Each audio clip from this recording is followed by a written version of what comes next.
She is the most renowned black poet this world has ever seen. There is no you without this goddess. So you're sort of a prophet. I would hate to think of myself as being a prophet. Prophets died. I want to ask you first about the Nikki that might be inside all of us, and maybe there should be more Nikki inside all of us. But how much Nikki was inside all of you all when you started this film? She's a very interesting character, and I didn't see it at first. And I fell in and out of love with Nikki. But the last time I fell in love with her, I realized I have more in common with her than not. And I began to appreciate that. I know why I loved her poetry when I was a kid in South Central. She taught me that to appreciate myself and my culture and my history. And I'm grateful. Getting to know her complicated nature, getting to spend 7 years with her off and on, in some way affirmed my purpose as an artist. And so I'm sort of grateful for that. But at the same time, there's a level of complicated humanity, like Joe mentioned, that was really the falling in and out of love, the not agreeing, but coming to an understanding of the impact of the work. It was only through this film that I understood her, which then gave a different relationship to her work. And so I always appreciated her work, but I've come to really love her work. And like they said, she's a complicated person, but she's done so much and she's given so much. And I appreciate her voice. I appreciate what she has been willing to share and how she can share it. And so overall, it's been quite elucidating for me. Tommy is a great producer, also an amazing photographer. You have a photo that's part of the collection at the Smithsonian National Museum of African American History. Michèle, you're a social justice lawyer by training. Joe, you're a psychiatrist by training.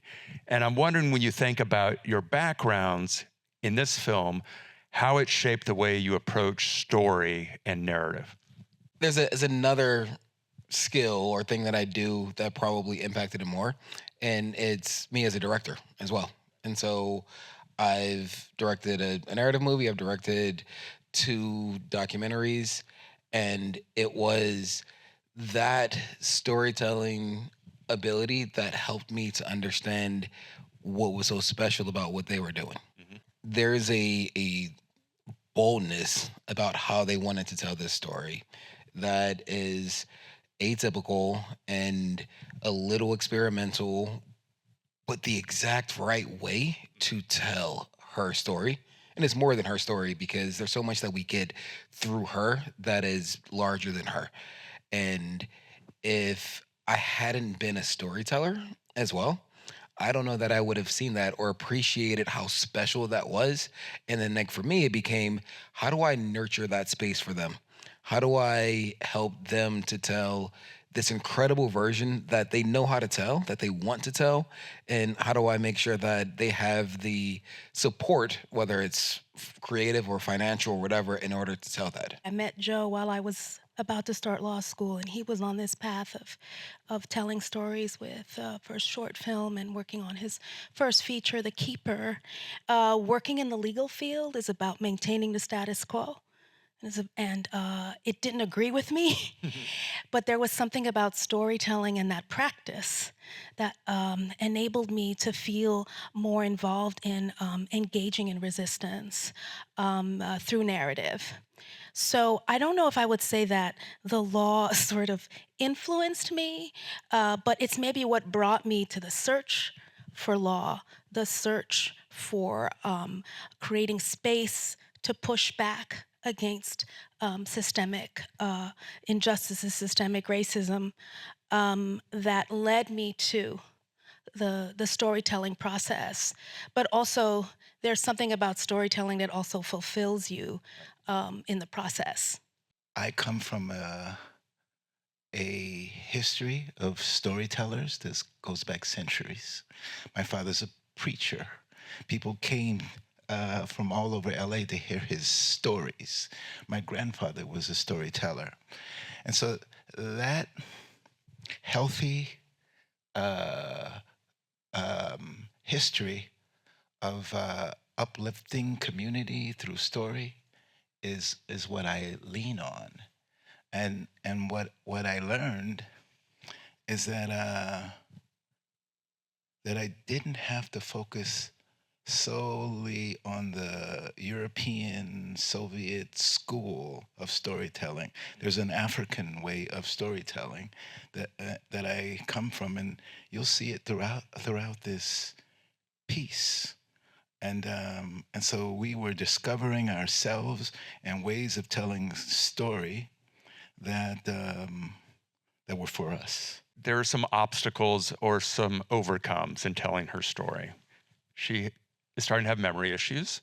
She doesn't like to talk about her emotions very much. There are certain poems that she doesn't like to read or reflect upon. She's very clear, I think, that she's not going to start where you tell me I'm supposed to start from. So she's going to tell the story her way. Over all of that is a question of who gets to tell her story and how that story is told. So you have that. Is that a problem or an opportunity? Nikki, basically, she told us that we could not have access to any of her archives. Since the age of 28, she's been sending boxes of archival material, personal archival material, to Boston University. And we tried multiple times to negotiate, even if it was, because it's very well logged, and we could figure out what we wanted, and she would say yes, and it was no, nobody has access to it until she's dead. And so we only had certain photographs of her in her childhood that we were able to get that were in her home. Everything else was at Boston University.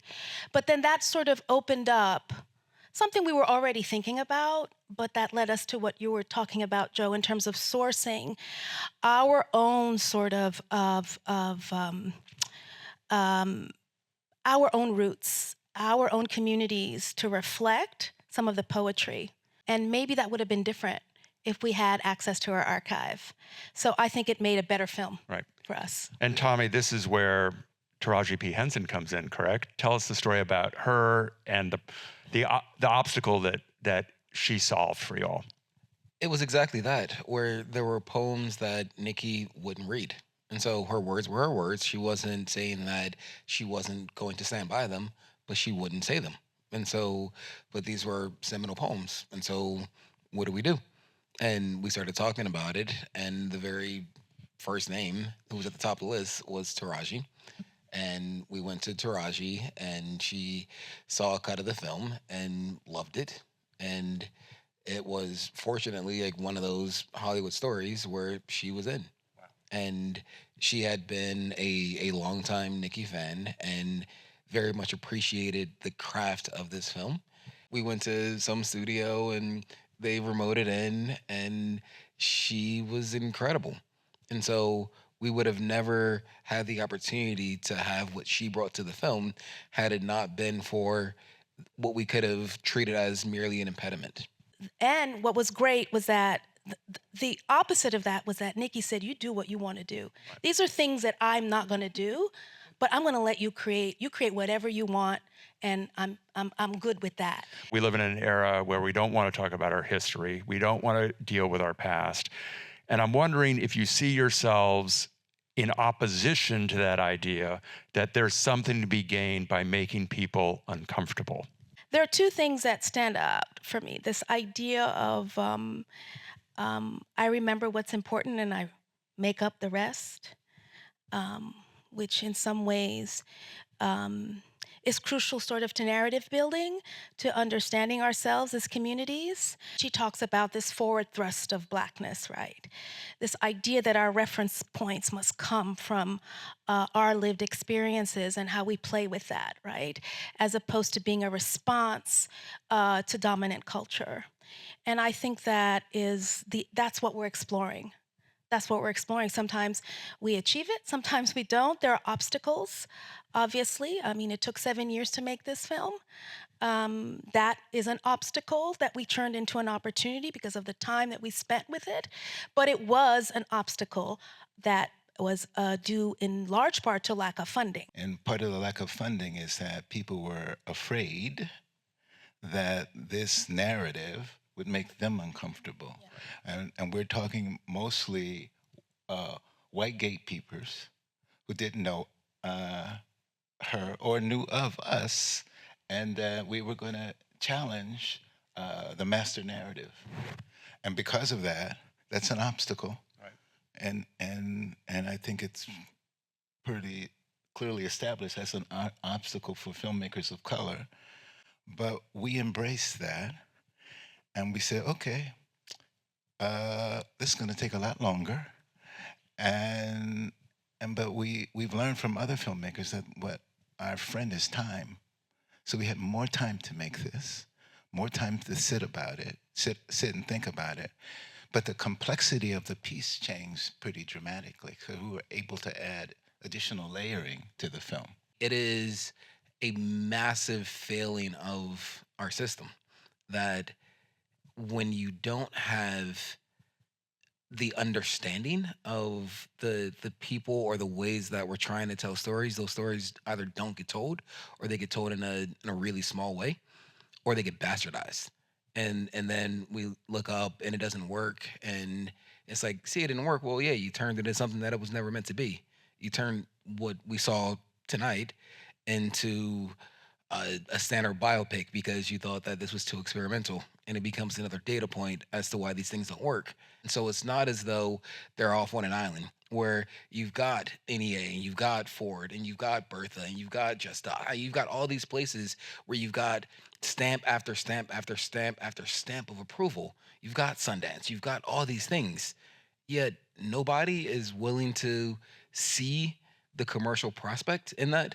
It makes no sense. Tommy, Michèle, Joe, thank you all not only for making this film, but for sharing it with us. And thank you all for coming out.